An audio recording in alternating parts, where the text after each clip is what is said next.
Yo, what is going on? It's Ant and welcome back to the channel. So before we jump into things, there's a few chain of events I feel like need addressing. So anyway, all the way back in May of 2020, I created my own hardcore Nuzlocke challenge series on my channel, and it was where I was to try and beat a foreign Pokemon game with only using hardcore Nuzlocke rules. And well, the game we was playing was Pocket Monsters Kin, which is probably more commonly known as Pokemon Gold. And well, basically I named this challenge series as the Foreignlocke and recorded a bunch of episodes all the way up to the 6th gym leader before something happened with my laptop and it caused me to lose all my save files, and I just thought that's that and left it. But then recently I actually managed to find an old version of this save file and then decided to myself that it's time to finish what I started. And with that said, welcome to my Can You Beat a Foreign Pokemon game with only using hardcore Nuzlocke rules challenge, aka the Foreignlocke. Last thing before we jump into the rules of the run, I just want to say that our channel was actually given a 5-star rating, but definitely not a fake review, by myself.com, which means we're one of the highest rated channels on the platform. So if you're new here and find yourself enjoying the content, you're missing out if you don't smash that big red button. And yeah, let's go get into the rules. So basically for the rules of the run, we're only allowed to catch the first and only one Pokemon per area. We're not allowed to overlevel. Now this rule was given a tiny bit of leeway at the very start because I was actually going in blind as well, and I mean completely blind, so I didn't know what type of gyms I was fighting. I didn't know what the level caps were, and I also originally wasn't allowed to look anything up online either. Everything had to be completely blind, so I've given myself this tiny bit of leeway because it was nothing crazy. It was by like one level by one Pokemon twice. We're not allowed to use any items in battle, though held items are an exception. Our battle style must also be put on set as well. Now this was given a tiny bit of leeway too because I don't read Japanese, so every time we had the option to switch, we just weren't allowed to do it. We have a species clause, so we're able to re-roll any duplicate encounters. And with that said, that's the rules finished. Let's go get into things. So we start off by picking our name, and what we choose here is the closest thing we can get to the name Ant. And after this, then we go pick up our starter. Our starter here we choose as Cyndaquil, and we give it the legendary nickname that I give all my Cyndaquils after since its playthrough, Triangle 70. Yes, that's where that name originated from. After this, we go get into our first rival battle with Silver. And Silver here basically, even though his fight doesn't count, I decided to add it in. We take down his Totodile, and then we go head back to the laboratory where we go give his name as 2Eats. After this, we go talk to this very kind man who says he's going to show us how to catch a Pokemon. But what he doesn't tell you is that he's actually evil and he's going to freeze our fucking game. So that sucked and we had to start again. So we start again. We do everything we need to do, picking our name. We go get a start and we go into the grass. And we actually find out here that we've got a shiny Cyndaquil this time. So maybe, just maybe, that evil man who froze our game could have helped us somehow. But that's crazy. I couldn't believe it. We finally get our Pokeballs, we say no to the man who's going to freeze our game, and we go capture the Pidgey. Now very creatively, I give him the nickname Smiley, and we continue to travel through routes until I go into a cave and I capture myself a Geodude. Now this Geodude also gets a very creative nickname. I called him More Than 3. Our Pokemon almost actually died. We just about managed to make it to the Pokemon Center. We got Geodude there on 1 life. We got Pidgey there on 1 HP as well. And Cyndaquil pretty done down as well. So here we go get into our first gym leader of the run. Now this was one of the fights where I went in blind. So I wasn't sure what the level cap was. And I was actually 2 levels over leveled here. Now I'm not going to say this changed the outcome of the fight too much because Cyndaquil only really fought against Pidgey. My 2 Pokemon that were legal in the level cap fought against Pidgeotto, and it was those that actually managed to take it down as well. With Pidgeotto down, we beaten the first gym leader, got our first gym badge, and then continued down onto the next route. Down on this next route, our first encounter here was a Mareep, so we went and caught this up, and we went and gave it the nice nickname of J-Hook. God, I miss this playthrough. We do some more training and our Cyndaquil goes and evolves into a Quilava. I'm only going to keep all the very important stuff in this video as well, by the way, so I'm not going to show like everything that's not necessary. But then out here in Ilex Forest, we go capture ourselves a Paras. Paras here takes 2 Thunder Shocks before being given a Great Ball, and we go capture it and give it the nickname of P13. Honestly, my nicknames in this series were on point. And from this point, we go beat up some Team Rocket grunts before we get access to going into the second gym. In this second gym here, we go get into the fight with Bugsy. And again, everything was blind. I knew he was a bug-type gym leader at this point, but I didn't know the level caps. And actually, for this gym, because I just went in as I was, everyone was actually within the level cap as well, so it was very nice. So we take down the Metapod, we take down the Cocoon, and then next out comes Cypher, and Cypher's not going to take too many of these embers now to go down. 3 embers was all it was going to take, and then Cypher fainted, which meant we got our second gym badge of a run. Now this was still blind. I've never played a Gen 2 game fully in my entire life, so when we go here, we now actually get put into a surprising rival battle that I never knew was going to happen. And this guy actually decides it's going to be funny to kill J-Hook. So we go get into the fight with Silver. He starts off with Ghastly and he's using some move that I actually have no idea what it was. And he's also put us to sleep with Hypnosis as well, which I kind of couldn't tell. Now, I'm still not sure what that move is, but I think it's Spite. When we finally do wake up though, we give Ghastly a gust.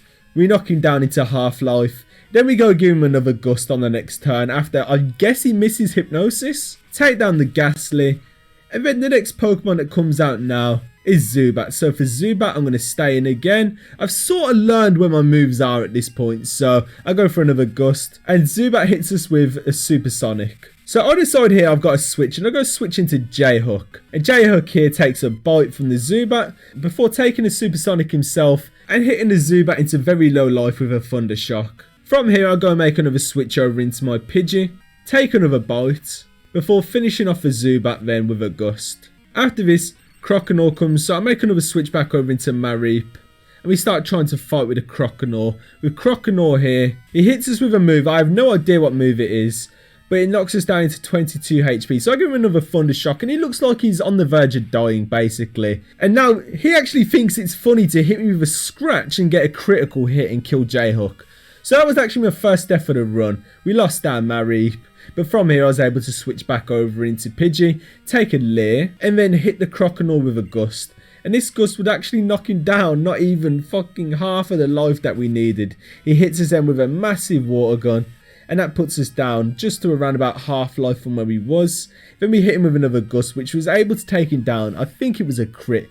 Hopefully it was. Either way, I'm not sure. I don't know what happened, honestly, but we take down the Croconaw, and with that, we've beaten our rival 2-Eat. But because of this, we lost J-Hook, so it means we've had our first death of the run. After this, we go back into Ilex Forest and we do some more battling, and Pidgey goes and evolves into a Pidgeotto. With this now, we go into the next route outside the other side of Ilex Forest, and we find ourselves a Drowsy, which we also capture. And what I decide is a very creative nickname for this Drowsy is Hi. Then we go head up into Goldenrod City. Whilst we're in Goldenrod City, our Togepi egg hatches then, and we actually forget to give this a nickname as well.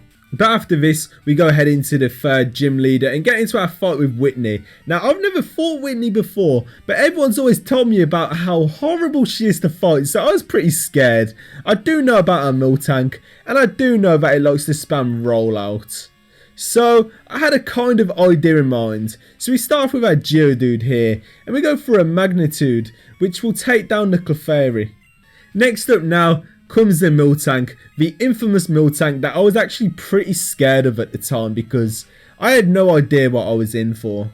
I obviously keep myself in here with Geodude, and we start spamming Mud Slaps to lower the Miltank's accuracy. With this here, we'd actually use 8 Mud Slaps there before we actually started going for Magnitudes. I know we only needed 6 to completely lower its accuracy, but I was just spamming Mud Slap anyway. It then hits us with an Attract after so many turns, which makes it even harder to hit. After multiple attempts though, we managed to hit Miltank with a Magnitude 8, and that would take it down, and that was Whitney defeated. So we actually managed to get through Whitney on our first ever attempt with no problems at all. So I'm actually pretty proud of that because I didn't know what I was in for before that battle. From this though, we go to the next route and we try to capture an Abra. And now this Abra thinks it's funny, so it breaks out of my Great Ball and it teleports away. Meaning that we lost our encounter for this route. I actually really wanted that as well. Continuing to travel further up though to the next route, we also find ourselves into the guaranteed encounter with Sudowoodo. Sudowoodo, whichever. And we go start off with Geodude here. And Geodude's just going to start chipping this Pokemon down. The Great Ball, capturing the Sudowoodo. Then we go give the name OXOX.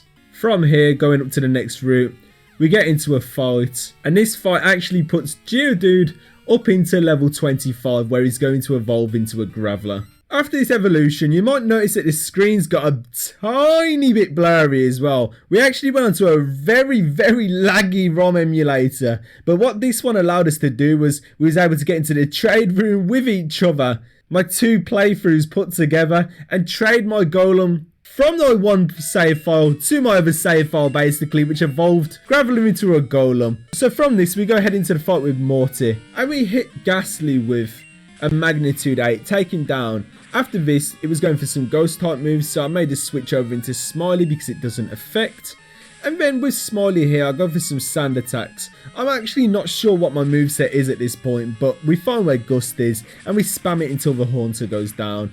After this, Gengar comes, so I make the switch from Pidgeotto over into Sudowoodo, dodge a Hypnosis, and we start going for some Rock Throws. After he missed Hypnosis twice, he actually does manage to finally hit us with one. And then starts going for Dream Eater as well, which does a lot of damage. And also, it's kind of bad because he's recovering every time. So, we do have to go make the hard switch here over into our Golem. Now, Golem here, this is the last time we was over leveled by 1 level in the entire playthrough. Again, everything was done blind, so I had no idea at this point still what type of gym I was fighting before I entered it and what the level caps were, so I just went in as I was. I have to give myself a bit of leeway on that. But either way, I feel like this fight, even if I was level 25 or 26, would have went the same way. And then Haunter comes back, so we make another switch to dodge its ghost type move to go into Pidgeotto.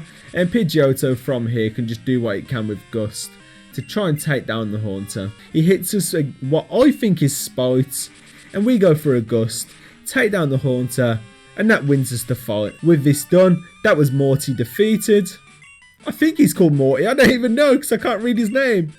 That's Morty defeated. Then we go into here. And again, we get into another rival battle with this guy, surprisingly, that I never knew was going to happen. So, luckily, we went and healed at the Pokemon Center before we actually come into this building. Unluckily for us, though, 2-Eat isn't very nice. So, 2-Eat is going to take the life of another Pokemon in this fight. We start off with more than 3 on the Haunter. And he's just going to go for a Magnitude here and take him down. Now, I'm not sure what this move is, but he actually used this on the move when we switched as well. We did keep Sudowoodo as a sacrifice here. After living 2 water guns like that, I decided I wanted to keep him alive. So I go make the switch here over into High. And after noticing how much damage High actually takes from the water gun here, I thought, oh yeah, that's great. Look how much life he survived with. So I stayed in. I go to try and use a move and he uses Bite, which I completely forgot he had. And that took down High, so we've had our second death to 2-Eat now. With this, I go switch over into Pidgeotto, start spamming some sand attacks because I have no idea what's going on. With my moveset, take a Bite before I go make the hard switch over into Golem while he's on low life. And we go for a Magnitude here, and luckily we was faster. Magnitude 5 as well at that life. We've got no worry, we're going to take him down. Magnemite then comes out, so we go for a Magnitude again. Hit Magnitude 8, take down the Magnemite. And then Zubat comes, so for Zubat, we hit that also with a Rock Throw. One-shot that too. And that is the fight with 2-Eat over. With this done, we've beaten Silver, but we've had our second death of the run. So we go out to the next route now. And we find ourselves a Magnemite. So I go capture this with the only Pokeball I actually have in my bag. And we go give this Magnemite the nickname of 3K in celebration of our channel's milestone at the time of the series. So from here, I actually had no idea what to do. I was just strolling around for ages and actually almost destroyed my entire run by getting lost in this cave. Obviously, I'm looking here for a bit of an escape rope. But does it look like I have an escape rope? No. Luckily, after about 30 minutes of being lost in there, we do manage to get out before finding this building in the next town with the evolutions. So we go fight all these in here. And what happens after we beat all these? We get the TM for Surf. And with this TM for Surf, it means we can now cross the water to get to the place where we can get Ampharos' medication. But before that happens, we have to catch ourselves a water type Pokemon because we didn't have one. Now very luckily, after spamming through all the key items in my bag, I found out that I somewhere picked up an old rod. And with this, we give the very creative nickname of Fish. A nice little letter that looks like a fish. So we give him that. It felt perfect. And after this, with a lot of training and a rare candy, we get our Magikarp to level 20, and then it evolves into a Gyarados, where it can now learn Surf. With Surf now on our Gyarados, we head all the way down to this island. I'm not sure what it's called, but with this we go head into Chuck's gym as well. And in Chuck's gym here, we get into a fight with this Hitmonlee, and very unfortunately after we get put straight into another battle here, so we couldn't even heal before. And while in this battle here, his Hitmonchan comes, so I make the switch over into XOXO. And we start doing what we can to try take down his Hitmonchan.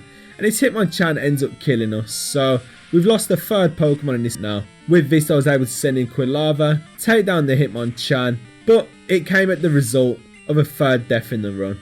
So very unfortunately there in the fourth gym. But not even against the fourth gym leader as well. We got the third death of the run. Did I say fourth or third? Oh, I think it's because I have my fourth death also in Chuck's gym as well. But after we get the medication, we go give it to this sick Ampharos. And then we do some more training where our Magnemite goes and evolves into Magneton. Now one thing I realised with Pokemon Gold is that Magneton does not learn Thunderbolt. So what I ended up doing here was I ended up trading it to my friend. And my friend, who had a crystal version, was able to go get myself Thunderbolt. And we go back to doing some more training before we go ahead into the fight with Chuck. So I had no idea what the levels was. I just knew it was a fighting type gym after fighting the other people in the gym. So what we do with August here is we go give that onto Primeape and that one-shots it. But very fortunately for us as well, the level cap turned out to be 30. So we actually wasn't over-leveled. We stay in here with Pidgeotto, we go for a Gust. That knocks down the Poliwrath by a tiny bit of his HP.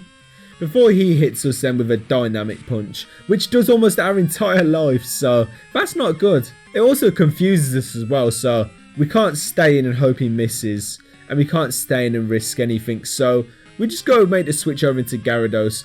And he actually does miss a Dynamic Punch this time, which is nice, because it lets us attack without losing any HP. He gives us another Dynamic Punch, which knocks us down by a good 29 HP. I know I'm going to survive, but if we was to get hurt by Confusion, we probably would have went down as well, so it was very risky. I had to go for the Strength there, which pretty much done no life as well. But now Magneton. I noticed that Magneton here with Thunderbolt was definitely going to kill, but I had to make a safe switch to him, because if he gets hit by a Dynamic Punch, he wasn't going to survive, so we had to sack P13 here. P13 took the Dynamic Punch, went down to the Poliwrath, giving us our fourth death of the run. But his sacrifice wasn't in vain. We go and make the switch over into Magneton, go for Thunderbolt, and we take down the Poliwrath, which means Chuck was defeated and we got our fourth gym badge. With this now is where I picked up the save file where it was left off at. So if you notice there, Magneton isn't level 30 yet. A lot of our Pokemon are lower leveled. So we had to do quite a lot of training to get ourselves back to the point I was at when this series had to come to an unfortunate stop. With this though as well, we now were just completely keeping it as a hardcore Nuzlocke video. It was no longer going to be a series. So from this point now, there was definitely going to be no possible over leveling. But it came at the cost of me knowing what my gym leaders were going to use and how to set up against them as well. So next up comes out Steelix, and if you notice here, our level cap was actually 35. But the next gym after this, its level cap was actually 31. So I actually wanted to keep myself under level 31 for this gym as well, so I could hit level cap for the next gym. Gyarados here comes in, he hits us with an Iron Tail, and it does still quite a bit of damage considering it's not very effective. And from here we go for a Surf of our own, which crit the Steelix and put him into very low life. I don't have any idea what move that is, so I can't tell you what it is. And then we go for another Surf, but Jasmine goes and heals up her Pokemon. She's cheating, she's allowed to use items in battle, but we're not. But anyway, another Surf here will knock this Steelix down to about 2/3 of its life. Maybe a bit more, roughly. Maybe that's about a quarter actually, but we go for another Surf here, and we'll knock this Steelix to around about half life, just under. And he hits us there with a Rock Throw, or Rock Slide. And that actually does quite a bit of damage to us as well, but not too much, so it's okay. We then go for another Surf, risking it because we knew we was in crit range here. But then this Surf puts his Steelix onto very low life. He hits us with another Rock Throw, or Rock Slide, whichever one it was, and it drops us down to 4 HP, so we was very close, but because we was faster, we was going to go for another Surf, take down the Steelix. And then she brings out her last Magnemite. For this Magnemite here, we go and make another switch. Now, it's kind of scary because if Magnemite went for Sonic Boom at this point, we was going to lose more than 3. But I had to go for it. So we send him in with his 20 HP. And luckily he goes for Thunderbolt, which is what I was predicting. Now from here, we go for a Magnitude. We get a Magnitude 6. It's going to be enough. It's double super effective. We're going to take down the Magnemite. And with that, that's Jasmine defeated. So we go get into the fight with the red Gyarados. And this red Gyarados, we tried to capture it but we couldn't, so we just had to kill it. We weren't able to use it anyway, I just wanted to capture it. But after we'd done the red Gyarados, we was able to go into the Team Rocket base underground. And we was able to get into fight with some Team Rocket members. With this, we spam down the Pokemon with a few moves such as Sonic Boom and Thunderbolt. We beat this fight, and Magnemite was able to evolve once again into a Magneton. From here we go underground, we blow up the base, and then we go back outside and we capture ourselves a Spearow, which we give the nickname of Peck. From here we also go up to the next route as well, and we go get ourselves a Girafarig. This Girafarig here gets a nickname of a J and a slash, so I called him Juventus. With this we went and head into our 7th gym fight. And we basically used our Girafarig to spam down the first 2 Pokemon. Piloswine comes in, gives us an Ice Beam, takes us down. I switch into Gyarados, give him a Surf, take him down. And that's the 7th gym leader defeated, but caused us to get our 5th death of the run. From here now we go into the next cave. I find myself a Zubat and I go capture this up as well. I'm not sure what ball I used there. I'm hoping it wasn't a Master Ball, but it possibly was. I have no idea. But then on the next route outside here after the cave, we find ourselves a Gligar. We give him the nickname of Low. And after like a long search, I find out that I need to go to the radio station before I can get into the 8th gym. Now very luckily here on the Wheezing, after taking down all the Coughings, we're on low life with Gyarados, so I make the switch over into more than 3. And he goes for an explosion, so we survive because of that. And now look who's back again. Another surprise rival fight that I didn't want to do. Although I knew the gyms and my level caps now, I still never knew when the rival was going to show up. So we go get into this fight and Magneton takes down the Golbat. We make the switch then into more than 3 against the Magnemite. And we go for a Magnitude and also take down the Magnemite. Next after this, Feraligatr comes. So for Feraligatr, we make the switch over into Gyarados. We go for 3 strengths and take it down. And then Haunter comes, so 2 Surfs will take that down. And now we're up against Sneasel. So for Sneasel, we go for 2 strengths again from here, take that down. That's a rival defeated. And we go head into another fight at the top of the radio station. So for the radio station here, we make a switch into Gyarados. Gyarados starts spamming Surf and strengths to take them down. And then Houndoom comes. So for Houndoom, again, another 2 Surfs, take that down. That's that fight defeated. And now we go head into the Dragon-type gym. So in the Dragon-type gym here, we go do our first battle against the trainers. What happens here is we're able to evolve our Quilava into Typhlosion, and we're also able to evolve our Pidgeotto into Pidgeot. With them both down, we go ahead into the fight with Claire. And with Claire here, we basically start off with our Fearow because it's our sack. We take down the first Dragonair, and then the second Dragonair actually manages to take us down. So we lose our Fearow there, but then we're able to go in with Pidgeot. 2 flies take down the next Dragonair before switching over into Magneton for the third one. We take that one down. And then nextly now we've got Kingdra. So for Kingdra, I'll make the switch over into Gyarados. And we do what we can against it, giving it 3 strengths. And that would be enough to take it down. With Claire defeated, so we've had our 6th death, but we've got our 8th gym badge. And with that, we can move on to the routes, going to Victory Road. We find ourselves a Tentacle that we catch and we give it the nickname Kinda that looks like Jelly. And then here, while it wasn't letting us use Waterfall, we found a Slowpoke. So you go and capture this as well. And now this was actually holding a King's Rock, so I give it the nickname of Slow. And I didn't actually know, I only traded it over to my friend to try and do something, but that evolved it into a Slowking. Out here in the cave just behind the 8th gym, we also find ourselves a Dratini, give it the name of Drax, and we go head into Victory Road, or what I'm assuming is Victory Road. So we find a female Dolphin there, we give it the nickname of Tom after catching it, and we head into the last rival fight of the run. Gyarados was also pretty low level here as well, so we had to try and do this fight without Gyarados, so I made the switch on the Sneasel to Typhlosion. take down the Sneasel. Next up comes Feraligatr, we go to Magneton, Thunderbolt, take that down. His own Magneton comes, so we make the switch over to more than 3. Magnitude, take that down. Kadabra, another Magnitude will take this down. Switch back over into Magneton, take that down with Thunderbolt.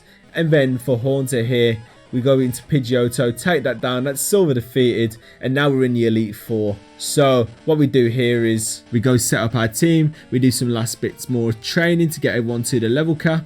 Now our level cap here when we're at the Elite Four is in between the highest level Pokemon and the lowest level Pokemon of the 5 trainers. So between 40 and 50, we found ourselves at a level cap of 45. So we start off by taking down the first 2 Pokemon, and then it's Slowbro. So we make the switch over into Magneton again, start going for some Thunderbolts and take down the Slowbro. We're also speeding up quite a bit as well, so sorry if the music's a bit But yeah, so we continue on and finish the first fight. From here we go get into the fight with Koga, and we start off with our new Slowking.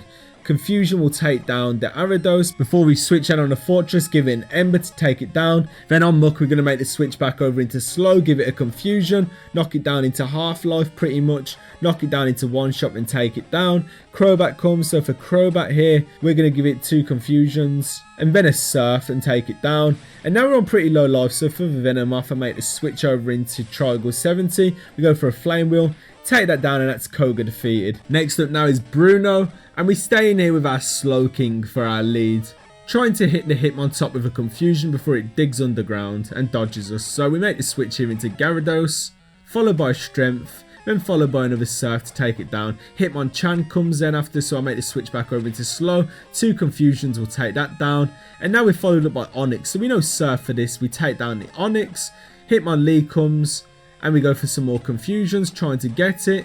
And he puts us into pretty low life, especially with the Sandstorm, so we make the switch over into our Pidgeot. Go for a Gust, take that down. And now against Machamp, we go for a Fly. Fly will come down, knock the Machamp into very low life, and he will actually kill Pidgeotto there. With this, I'm able to switch back over into Slow, risking him before going for 2 Confusions and taking down the Machamp. That gives us our 7th death of the run now. So we then go ahead into the 4th fight with Karen, and for Karen here, we've got no Pidgeot, but we start off with Gyarados, and we go for some Strengths and some Surfs before taking down the Umbreon. It took 4 turns, but we managed to do it. Gengar then comes, so for Gengar, I stay in here and go for a Surf. And 2 Surfs was enough to take that down. Then Murkrow comes, so for Murkrow we make the switch into Magnemite, take that down. Before Houndoom comes after, so we have to make the switch back over into Gyarados before going for a Surf, knocking it down into One Shot and finishing it off. As then Vileplume comes, so for Vileplume we switch over into Typhlosion, Flame Wheel, put it down into One Shot, another Flame Wheel after that will take her down. Now we're against a Champion Lance, our last fight of the run. We start off with 3k before following up with a Thunderbolt and taking down the Gyarados.